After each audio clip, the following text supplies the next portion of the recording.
welcome back to my channel, or if you are new to this channel, welcome. My name is Mary. I know some of you guys are thinking like, dang Mary, a whole video dedicated to walking your dog. That's a little like overkill. How hard could it be? But hear me out. Some people may call me paranoid, but I call it being just extra prepared. I feel like I've thought of every worst scenario and tried to avoid it. I just wanted to protect you and your dog, so hopefully in today's video you can learn some tips on how to keep yourself safe.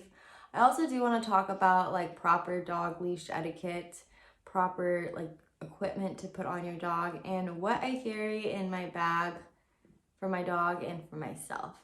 But before we get all into that, it would mean the world to me if you hit that subscribe button, notification bell, and follow me on all socials. They will be linked down below like always.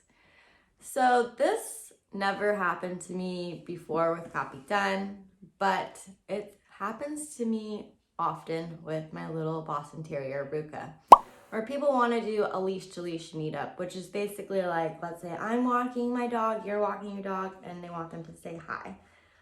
I know personally dogs get a little bit more protective on the leash with their owner. So I would never allow that with Capitan, even though nobody's ever asked me. I get asked all the time with Ruka, and I have to say no. I'm not trying to be rude and not trying to be like a mean dog mom. I just know how she is. She is still a puppy, and sorry, my dragon just is moving around. She's still a puppy. She likes to get in other dogs' faces, so I have to say no. There is this one neighbor that always walks the same time we do, and he has a lab. He would always ask me, and I was like, okay, the one time I did let them say hi, the lab did growl at Ruka because I knew Ruka was gonna go jump in her face. And I picked her up and we kept walking, and still to this day, he'll ask me, can they say hi? And I'm like, no, they can't because Ruka's annoying and your dog growls. So saying no is not necessarily rude. It's actually just standing up for your dog. I have seen a lot of like malfunctions happen when it comes to dog equipment, and I've actually had it happen to me. When I typically walk Ruka and Capitan, I will put like a collar on and a harness just in case something happens. I will always have the backup of a collar.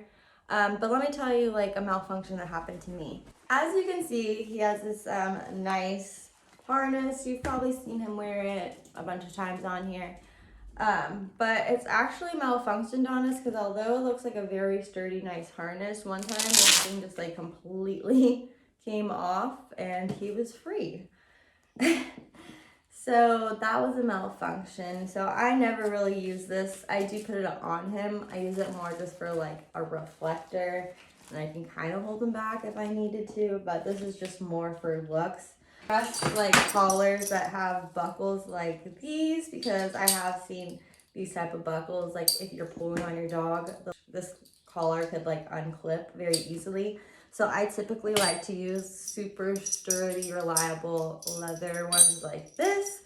I mean, this buckle is not going anywhere. It's not going to break off. So I know that I can rely on this sucker. I have used this once on him, actually twice, when we've been like in downtown Santa Monica and downtown San Diego, and it's one of these choke chains. But the thing about these, if you pull hard enough, they definitely could like break apart. So with this chain also came this backup extra one. So if God forbid, I mean, like I said, I never use this, but if you do use something like this and it did break because your dog was pulling too hard, you'd always have the extra backup one of this. Of course, I always do recommend having a tag on your dog's collar. I mean, God forbid they get out of your hands and book it. They have a tag on their collar so somebody could give you a ring. I do think it is really important to know your route, whether that be like a hike or a neighborhood. For me, I do walk in like a school neighborhood where there is a lot of traffic, a lot of people walking around. So I always feel safe, but I'm always kind of like looking around to see if there's loose dogs because I am in a neighborhood. But other than that, that's like the only thing I really worry about. If I am going on more of a like an excursion, I have to always make sure there's like sidewalks because nowadays people suck at driving. They might see you, but they won't see your dog and like come around that corner extra quick. Like I said, I'm very paranoid about everything. People suck driving and freak accidents happen. So making sure there's always sidewalks and actually walking where you're supposed to, not like trailblazing your own trail. Knowing the terrain is really important. I went down to like downtown Santa Monica and there was broken glass everywhere. So I kind of had to like look at the ground a lot to make sure my dogs won't step on that. Weather can also be a big factor as well. Capitan does have some dog booties. He'll wear them, but he like obviously walks all crazy. I've actually done a video talking about his booties, but when we go to Las Vegas in the summertime, it's extremely hot, but I still want to take him on walks. It's like bearable for him to walk, but his feet would blister the second I'm putting him on that cement. So booties are always an option if like weather is going to get involved with your walks. Booties are always a great option. Also, if you're going to walk at night, which I don't suggest as a girl, but if your only time is to walk at night, make sure you wear a lot of reflectors, especially if you have a Rottweiler that's all black. They're pretty hard to see at nighttime. So for Cappy, like I said, I have this reflector. I probably could get him a lot more reflecting stuff, but I never really walk at nighttime. But making sure to light yourself up so those people see you out there. All right, so let's dive into what I carry with me when I go on my walks. I do have 2 water options. If I'm going on a really light walk and it's not that hot, I necessarily don't take these, but most of the time I will just clip this one on, and there's usually a water fountain where I could pour water in there for her. If I'm gonna go like on a hike where I know there's not any water available, I'll just bring this one and it kind of just squeezes right in there and the water goes right there for her. So always don't forget water for yourself and your pets. So I will have those clipped on somewhere here. I know a lot of people go on walks to like get away from their phones or like any electronics, but I believe it's very important to have your phone on you. You don't even have to go on it. You could put it on silent mode. You could turn it off. But in case of an emergency, I mean, God forbid you like twisted your ankle and couldn't move and there's nobody around you, or you never know what happens. Having your phone, you get lost. I even think that Apple Watches you could use, is you can call off them as well. I'm not sure, I don't have one, but having some kind of way to get a hold of somebody. You don't have to go on your social media, but carry that phone on you in case if anything happens. I just have my typical little bag, my little fanny pack, and in here, let's see, okay, I carry an extra leash / collar. Okay, so this is for in case my equipment fails or there's a loose dog. I could tie my dog up, catch the other dog, and everything's all good. Or if I had a malfunction, I always had this baby. And it's like just a little light rope. You got this on Amazon. It's like an emergency leash rope. Capitan never goes number 2, but Ruka does, so I have plenty of potty bags. My biggest fear when walking Capitan is having another loose, aggressive dog out. Literally my biggest fear. I'm on the ring, like, you know, the camera ring, so I get notifications all the time, and there's always loose dogs around in my neighborhood. So I bought this pet corrector, which it's more for like correcting and training your dog, but I'm pretty sure like if I sprayed this towards another dog, they would definitely back down. And it's just a loud sound too. It's another like security. Let's say somebody is creeping on you. Help. This is always good. I haven't yet to use it, even though I should probably test it out. But I believe I got this on Amazon as well. It's called a pet corrector. Okay, so these next 2 items are mainly for me. I never had this problem walking my Rottweiler. But when I walk my little 10-pound dog, man, do I feel not that safe anymore.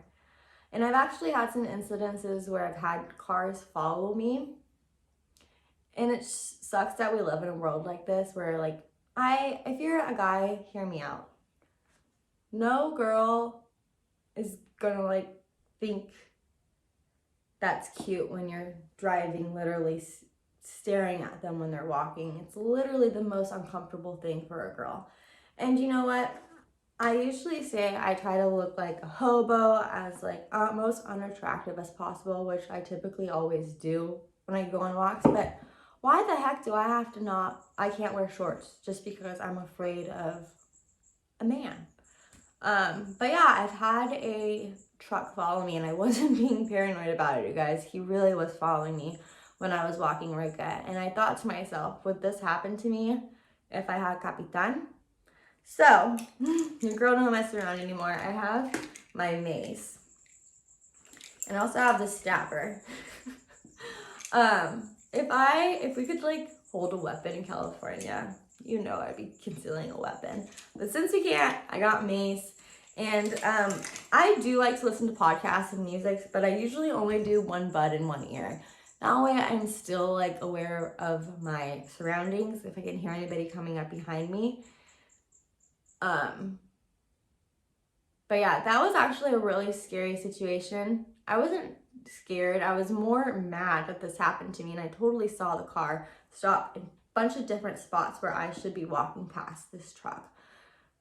And I'm like more ahead of my game because I'm just very observant. I'm always thinking somebody's gonna kidnap me. I'm very aware of my surroundings, especially with Ruka, and the fact that that guy was following me, I really wanted to I should have took a picture of his car, put it on the Ring app, and I wasn't being paranoid. Like I said, he definitely was following me, and I had to cross over streets and stuff. Always be aware of your surroundings, women and men. Check out Lady Gaga. Her dog walker was a 6'5" huge guy, and he they wanted to kidnap the French bulldogs. They knocked him down to the ground and stole the dog. So it could happen to literally anybody. This world is such an unsafe place now, which sucks. But you have to stay safe, especially when you have small dogs. Like, it just sucks, but that is something that happened to me, and it could happen to anybody. So I got my back, I'm prepared. And I just want to keep you guys safe and your dog safe these days. I mean, people are punching other people in the face to steal dogs these days, which is just like, wow.